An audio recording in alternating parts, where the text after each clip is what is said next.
C'est l'heure de Gatingo sur Tout TV Africa. Mesdames et messieurs, bonjour et bienvenue. Au dévouement de la République démocratique du Congo, au dévouement de l'Afrique. Cessez d'étouffer l'Afrique. Elle n'est pas une mine à exploiter, ni une terre à dévaliser. C'est en ces termes que le pape François a pesté contre les puissances étrangères qui pillent l'Afrique à Kinshasa, au Palais de la Nation, ce 31 janvier 2023. En visite de 3 jours en République démocratique du Congo, le souverain pontife a dénoncé l'attitude des Occidentaux et de la communauté internationale face à la République démocratique du Congo en faisant référence à ce qui se passe dans l'est du pays, une partie très riche en ressources minières mais en proie à des violences sans cesse. Selon le patron de l'Église catholique, ces violences sont sous couvert des puissances étrangères. Ce pays largement pillé ne parvient donc pas à profiter suffisamment de ses immenses ressources. On est arrivé au paradoxe que les fruits de sa terre le rendent étranger à ses habitants. Le poison de la cupidité a ensanglanté ses diamants. C'est un drame devant lequel le monde économiquement plus avancé ferme souvent les yeux, les oreilles et la bouche, a dénoncé le chef d'État du Vatican au président Félix Tshisekedi de reprendre les propos du pape en déclarant que son pays était victime d'un complot du monde occidental et de la communauté internationale en prenant le cas des rebelles du M23. Le pape doit dire une messe ce 1er février à Kinshasa, au cours de laquelle 1 million de fidèles prendront part. Le pape François se rendra ensuite au Sud-Soudan pour sa tournée africaine. Au lieu que la CEDEAO prenne des communiqués pour leur donner des ordres méchants et les obliger à faire des élections comme si les élections pouvaient régler le problème du djihadisme, je propose à la CEDEAO de créer une brigade anti-djihadiste. C'est la déclaration de Laurent Gbagbo, ancien chef d'État ivoirien, lors d'une tournée à l'intérieur de son pays. Celui qui a dirigé la Côte d'Ivoire pendant plus d'une décennie demande aux pays membres de la communauté économique des États de l'Afrique de l'Ouest, CEDEAO, de soutenir plutôt le Burkina Faso et le Mali au lieu de les sanctionner tout le temps. Le natif de Gagnois a d'ailleurs invité les chefs d'État et de gouvernement de l'organisation ouest-africaine à apprendre des militaires au pouvoir au Mali et au Burkina Faso. Pourquoi le colonel Assimi Goïta a pris le pouvoir au Mali et il est soutenu par la population? Il faut étudier ça.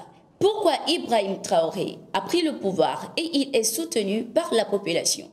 Il faut étudier cela, a lancé Laurent Gbagbo en proposant que cette réforme anti-djihadiste devrait comprendre toutes les réformes intérieures, les États membres du bloc régional. Né le 31 mai 1945 à Gagnois, dans le village de Mama, dans l'ouest de la Côte d'Ivoire, Laurent Gbagbo a dirigé la Côte d'Ivoire du 26 octobre 2000 au 11 avril 2011. Apollinaire Kielem de Tambela, Premier ministre burkinabé, était à Bamako, au Mali, ce 31 janvier 2023. Cette visite de travail de 2 jours intervient dans le cadre des liens historiques d'amitié, de coopération et de fraternité qui lient les deux pays frères.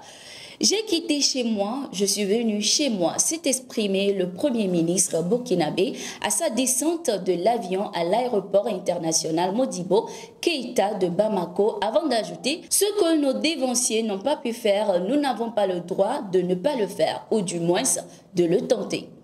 Le chef de gouvernement burkinabé aura l'occasion d'échanger largement avec son homologue malien, le docteur Choguel Maïga, et le chef de la diplomatie malienne, Abdoulaye Diop, qui sont tous deux panafricanistes. Les discussions porteront sur des sujets d'intérêt commun. Le Mali et le Burkina Faso sont présentement dirigés par des gouvernements de transition après des échecs des gouvernements civils de lutter efficacement contre le terrorisme qui mine ces deux nations.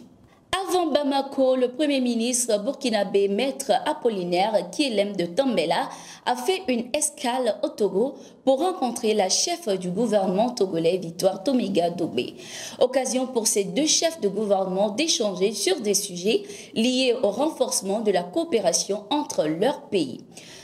Nos échanges ont porté sur les moyens de renforcer la coopération entre nos deux pays sur tous les plans pour le bien-être de nos populations, a signalé Victoire Toméga-Dogbé.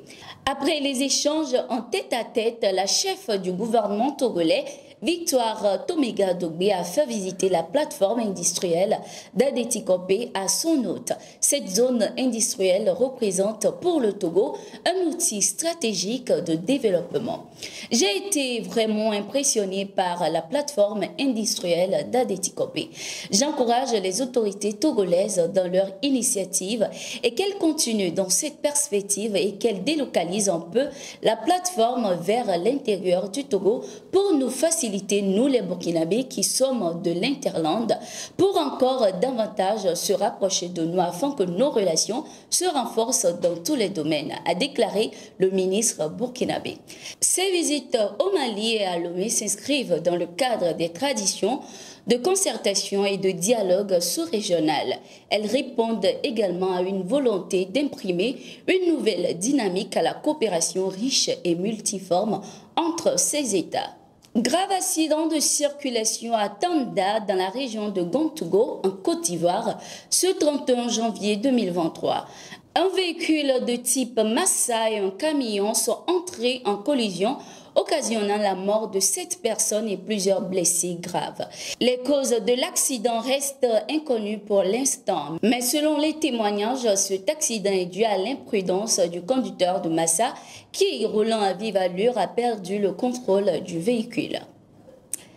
C'est la fin de ce numéro de Gatingo. Merci d'être resté avec nous. Nous sommes en continu sur nos différentes plateformes et sur notre site d'information, le www.toafrica.com.